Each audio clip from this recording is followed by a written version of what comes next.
Upfront Books presents The Conscious Mind, in Search of a Fundamental Theory, written by David J. Chalmers and narrated by George Cunningham. Introduction. Taking Consciousness Seriously.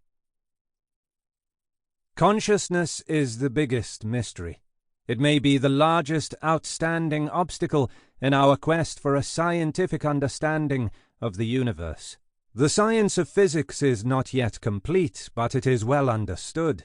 The science of biology has removed many ancient mysteries surrounding the nature of life.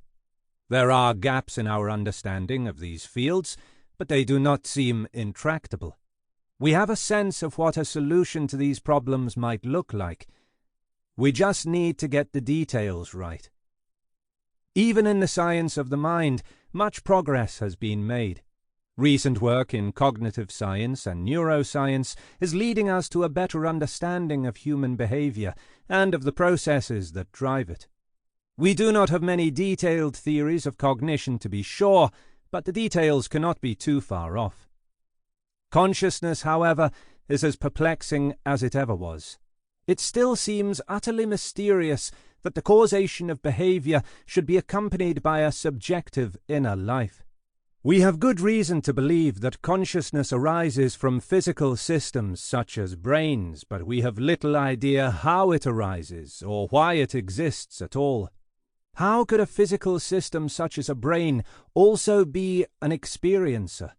Why should there be something it is like to be such a system? Present-day scientific theories hardly touch the really difficult questions about consciousness. We do not just lack a detailed theory. We are entirely in the dark about how consciousness fits into the natural order. Many books and articles on consciousness have appeared in the past few years, and one might think that we are making progress. But on a closer look, most of the work leaves the hardest problems about consciousness untouched. Often such work addresses what might be called the easy problems of consciousness. How does the brain process environmental stimulation?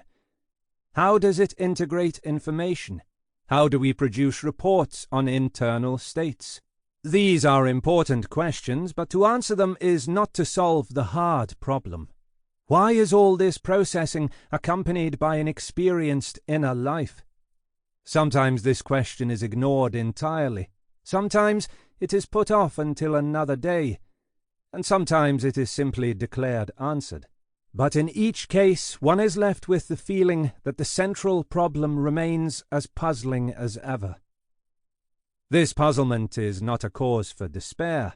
Rather, it makes the problem of consciousness one of the most exciting intellectual challenges of our time, because consciousness is both so fundamental and so ill understood. A solution to the problem may profoundly affect our conception of the universe and of ourselves. I am an optimist about consciousness. I think that we will eventually have a theory of it, and in this book I look for one. But consciousness is not just business as usual.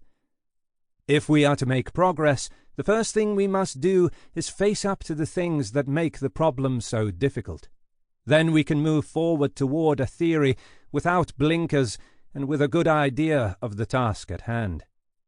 In this book, I do not solve the problem of consciousness once and for all, but I try to rein it in.